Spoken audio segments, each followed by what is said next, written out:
Alright, this is Mike Portnoy sharing his favorite drum intros. Let's check it When I out. first started playing drums when I was a kid, I had three big heroes. It was first it was Ringo Starr, then it was Keith Moon, and then I discovered John Bonham. And as much as I love all three drummers, I mean, Ringo was such a great straight drummer and played for the band and played for the songs.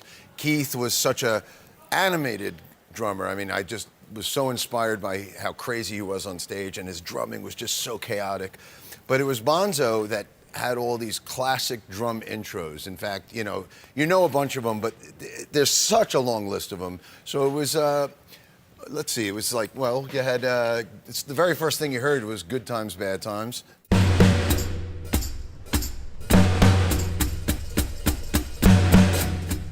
Cowbell's down here.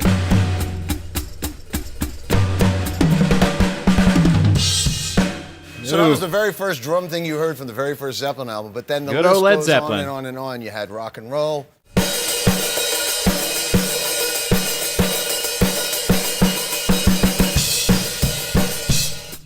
You had the crunge. Classic.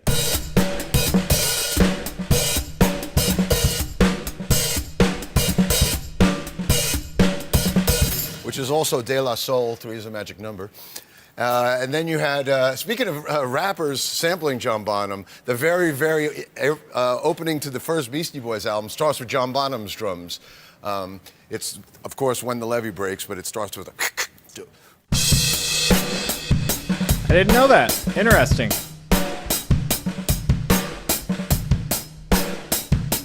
Do I have any Mike Portnoy fans? Let me know. And you have The Rover.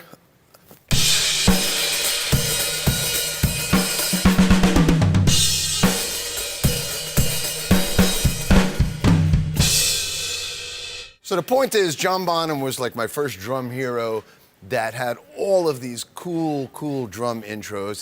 The groove on Fool in the Rain, which is a kind of cool swing thing. Bonzo is arguably one of the best.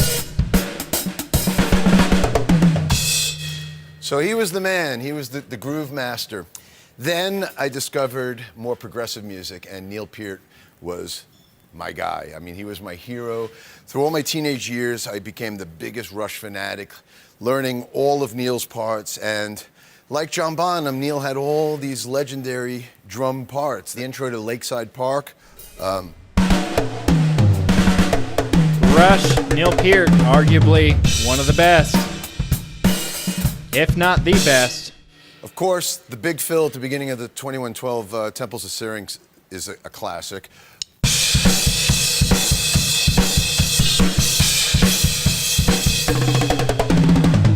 Ooh.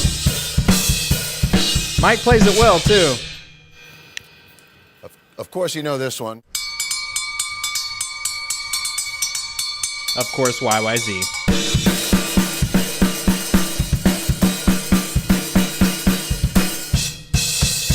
And then the drum fills in the middle, of course.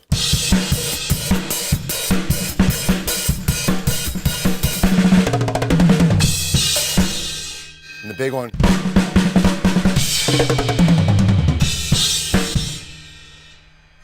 So it was all those really cool Neil Peart isms that I cut my teeth on. That's how I learned how to play a big drum kit, play progressive music, play odd time signatures, and for so many years, Neil was my biggest drum hero. Iron Maiden's drummers, Clive Burr and Nico McBrain, also were drummers that had classic drum intros. Of course, some of the famous Clive Burr ones. Of course, this is more metal, classic metal. Good stuff, though. And then, of course, you have The Prisoner.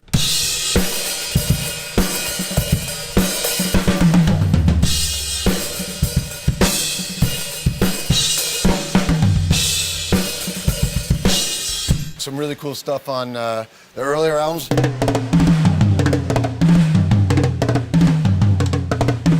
Good stuff. So Clive was this drummer that had these really cool drum parts, but then they got the new guy in 1983, and you drop the needle on Peace of Mind, and this is the first thing you hear.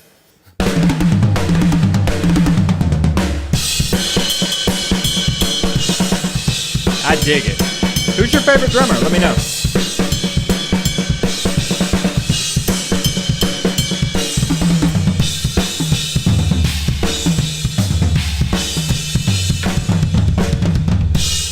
Yeah. Then came the world of metal, and around the early to mid 80s, when the whole thrash scene was coming out, I got really into all those early Metallica albums: Slayer, Anthrax, Megadeth, Overkill, Flotsam and Jetsam, Exodus. That whole scene was a huge, huge influence on me, and there were a lot of great drummers that had some incredible drum parts. Of course, let's see, we could do Whiplash, like. So this is my jams right here.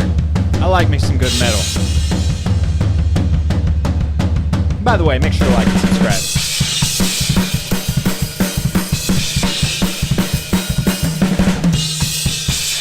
Charlie Benante was a huge influence. I was a big, big SOD fan. I mean, Speak English or Die was like the first time you ever heard blast beats, and that album was a huge influence. But even from the very, very first Fistful of Metal album,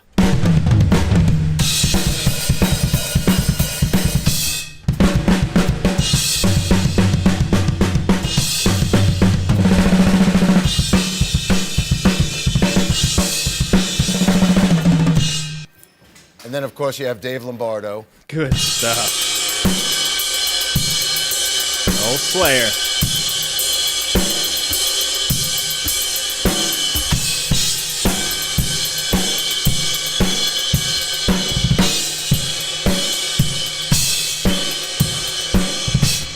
And then, of course, the middle of Rain and Blood was legendary. In fact, I got to do a version of Rain and Blood with Metal Masters, and it was 3 drummers: myself, Charlie Benante, and Dave Lombardo. We also had Kerry King and Phil Anselmo and Frank Bello and Dave Ellison. It was awesome. But we did Angel of Death, and when it got to that classic double bass thing that I'm going to play for in a second, we actually did it with all 3 of us. Like, first Dave went, and he kept going, then Charlie went, and awesome. he kept going, then I came in, and we had all 3 of us doing this at the same time.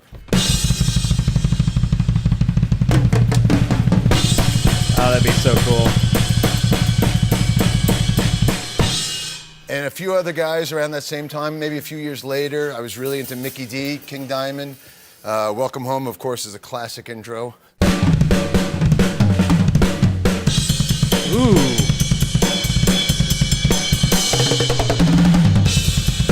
You know Mike Portnoy's back in Dream Theater?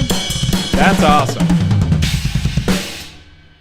Classic, classic drumming on those King Diamond albums. One of the most iconic drum intros is from a band that I ended up playing with for their final couple tours. And so I got to play this classic, famous drum intro every night. And it's one of those things, the minute you hear it, you know exactly what the hell it is. And it was AJ Pirro, of course, Twisted Sister. We're not going to take. Of course.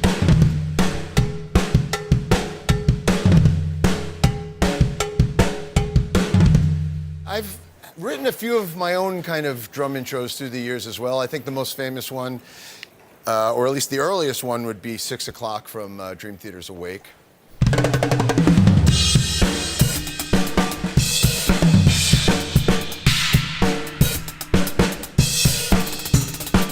Ooh, that hi-hat work.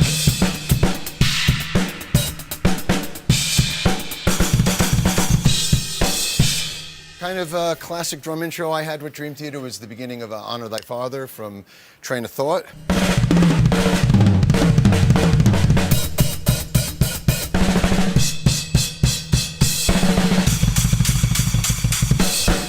Ooh. It's got some speed there.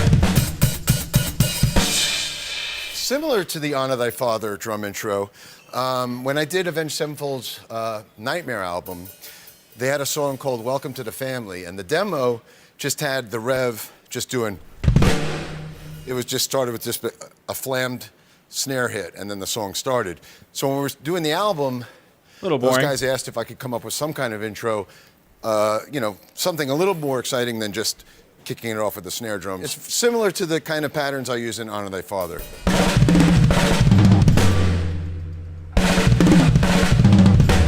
In keeping with the tradition of classic drum intros, the new Winery Dogs album has a song called Gaslight, and even though it's not a drum intro by itself, it was a pattern that I wrote, and then those guys wrote a riff to it. We knew we wanted to come out of the gates with that song swinging with some crazy, unison line.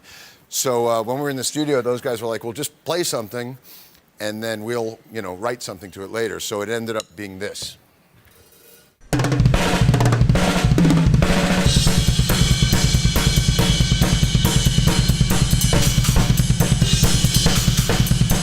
A lot of double bass he uses. I like it. The new Winery Dogs album 3 is out now, and we're on tour all throughout America in February, March, and April, and May. So come on out and see us. Awesome stuff. Let me know your thoughts on Mike Portnoy. Make sure to like and subscribe, and of course, I'll see you on the next one.